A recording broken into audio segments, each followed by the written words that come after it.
Radio Silaturahim yang dipancarkan dari Jalan Masjid Silaturahim 36 Kalimanggi, Sibur. Masih di acara Ahlan wa Sahlan, di mana kami menghadirkan Kang Momon S. Madironi, seorang solis traveler. Jadi kemana-mana sendirian aja. Dia sudah ke Malaysia, kemana pakai sepeda, sudah keliling-keliling Indonesia ya. Katanya banyak juga kecelakaan orang-orang yang mau ke sepeda yang merunduk gitu, karena dia perhatiannya ke aspal aja, nggak lihat depan, taunya di depan ada singgirnya. Baik, kalau dalam konsep berkendara aman itu ada beberapa poin ya. Yang pertama itu kalau kita ingin berkendara aman adalah melihat jauh.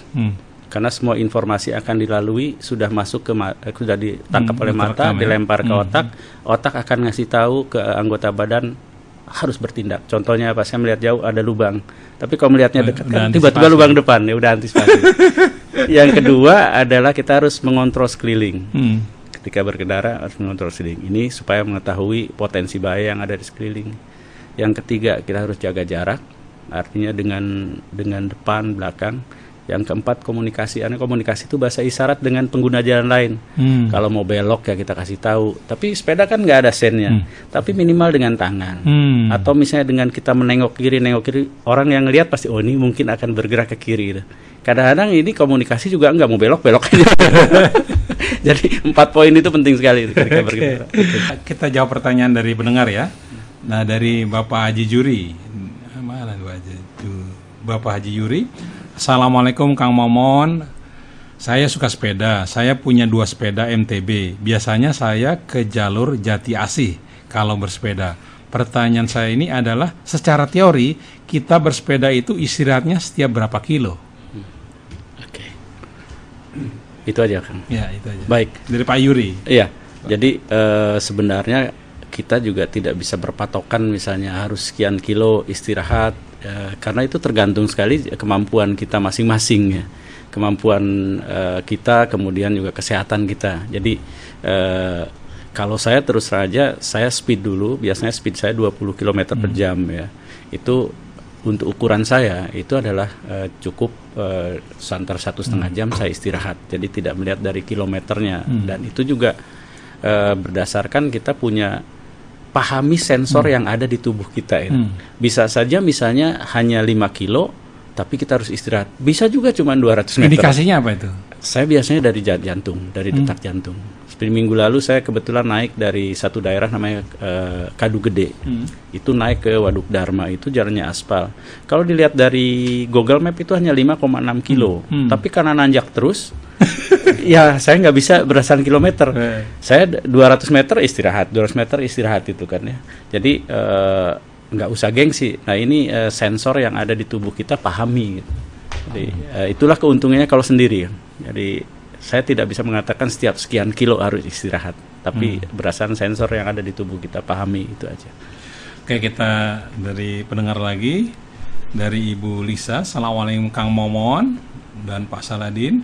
Saya setuju banget bahwa orang naik sepeda itu tidak ada sambil cemberut. Biasanya pada ceria-ceria, apalagi kalau rame-rame sambil olahraga badan, olahraga muka dan mulut juga dengan tertawa-tawa seru. Terima kasih Rasil telah menghadirkan ahli sepeda dalam hal ini. Oke, selanjutnya Kang Momon, ini kan orang nggak boleh pada ngumpul-ngumpul. Saya lihat orang bersepeda pada gerombol-gerombol dan suka nggak pakai masker. Itu bagaimana pendapat kamu? Apa nggak bahaya tuh berdekatan gerombolan naik sepeda? Silakan dijawab. Baik. Yang pertama mungkin yang dilihat itu lagi CFD ya, Pak Saudin ya, sekarang lagi rame kan seperti itu. Saya kebetulan seumur kalau ada acara CFD itu kalau ditanya berapa kali, seumur ini baru 2 kali. Nggak pernah gitu, jadi nggak pernah nih. Baik. Saya ngambil sendiri terus. Kalau dihubungkan dengan protokol yang ada mengenai COVID ya tentu itu tidak aman ya. Tapi saya tidak mengatakan juga harus dilarang dan sebagainya gitu. Jadi itu mungkin ada halinya lah. Tapi nggak bagus ya naik sepeda pakai masker karena gangguan oksigen atau gimana? Iya, saya merasakan sendiri. Saya kalau itu full masker, artinya sampai ke hidung, memang terus saja untuk jarak beberapa kilo kita terasa sekali. Sesek. Jadi, ya sesek. Tapi saya lebih bagus hanya di mulut saja. Hanya persoalannya, maaf, ini juga kebiasaan orang kita. Yang kenapa saya agak mengurangi dalam masa-masa COVID ini untuk bersepeda dalam kota. Maka kemarin juga saya ambil ke Kuningan dan sebagainya. Nah itu karena kebiasaan orang kita, sekali lagi maaf, itu ada kebiasaan suka meludah gampang itu. Entah dari motor, dari mobil. Nah itu yang saya khawatirkan sebetulnya itu salah satunya. Kan dengan mudah gitu ya orang ludah. Nah itu yang takut. Makanya 2 minggu lalu saya mengambil juga malam hari. Saya malam hari itu ada ide untuk ini Pak Saladin, apa namanya, ngabungbang. Ngabungbang itu budaya Sunda ya, untuk menikmati bulan. Nah, saya combine, saya nikmati dengan bersepeda. Jadi malam hari dari sini saya rutenya ke Cikarang, Sukatani, ke Kalau sepeda tanpa lampu berarti ya? Pakai lampu. Lampu baterai. Baterai. Jadi baterai depan belakang itu Tetap pakai lampu ya? Ya. Jadi sambil menikmati bulan. Nah ini mungkin interestnya lain-lain kan Krisna. Ya kan mungkin ngapain itu serbana malam-malam. Saya nikmatin bulan karena kalau di kota udah nggak bisa nikmatin bulan karena banyak cahaya. Tapi ketika masuk ke daerah Sukatani, masuk ke daerah ke Cabang Bungin, Babelan, itu masih bisa menikmati di tengah sawah. Jadi itu. Oke, Assalamualaikum Kang Momon. Bisa kasih referensi bengkel sepeda yang baik di mana? Terus kalau kita naik sepeda, kita bawa apa saja yang sebaiknya dibawa di dalam bersepeda? Apa obat apa-apa? Bengkel sepeda yang bereferensi di mana yang baik? Dan ciri-cirinya apa bengkel sepeda ini bagus apa enggak? Kalau saya melihatnya apa ya? Sebenarnya hampir semua pekerjaan bengkel itu kalau saya melihatnya dari sisi pekerjaan montir Pak ya. Kalau dia ngebersihkan dulu gitu sebelum dikerjakan itu kan ya, dianya ini biasanya udah indikasi bahwa dia pekerjaannya akan bagus. Jadi saya nggak bisa mereferensikan di mana-mananya, hanya cirinya. Yang kedua, supaya tidak saya sulit juga ngambil bengkel yang ada spare partnya. Jadi saya misalnya tidak, ini butuh spare part nih harus pergi lagi ke mana-mana. Nah itu ngambilnya seperti itu. Tapi sejak saya bukan hanya montir sepeda saja, tapi montir mobil atau apapun, kalau dia ngebersihkan dulu misal apa yang akan dibongkarnya, kemudian peralatannya, pasti dia pekerjaannya juga teliti. Itu salah satu indikasinya dia rapih atau tidak, itu aja sih. Jadi nggak bisa saya merepresentasikan di mana bengkelnya. Setelah kita apa benda apa yang mesti dibawa kalau kita ingin bersepeda? Tergantung dari kita perginya berapa lama ya. Kalau saya patokan saya 1.3. Kenapa 1.3? 1 hari pergi saya bawa perlengkapan 3 hari. Kenapa? Ini pengalaman kita, mungkin Mas Krisa juga ngalamin orang-orang yang di gunung. Di gunung tuh kadang-kadang kesasar. Itu biasanya 3 hari itu yang kritis. 1 hari kalau dia misalnya tidak sadar bahwa dia kesasar, artinya dia malah lari ke sana kemari karena mungkin gak ada bawa perlengkapan.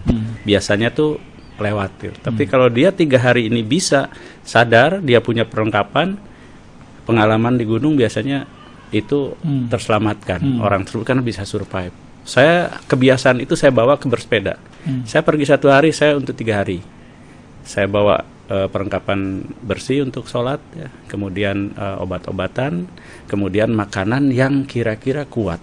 Makanan itu artinya bukan makanan basah, tapi makanan kuat.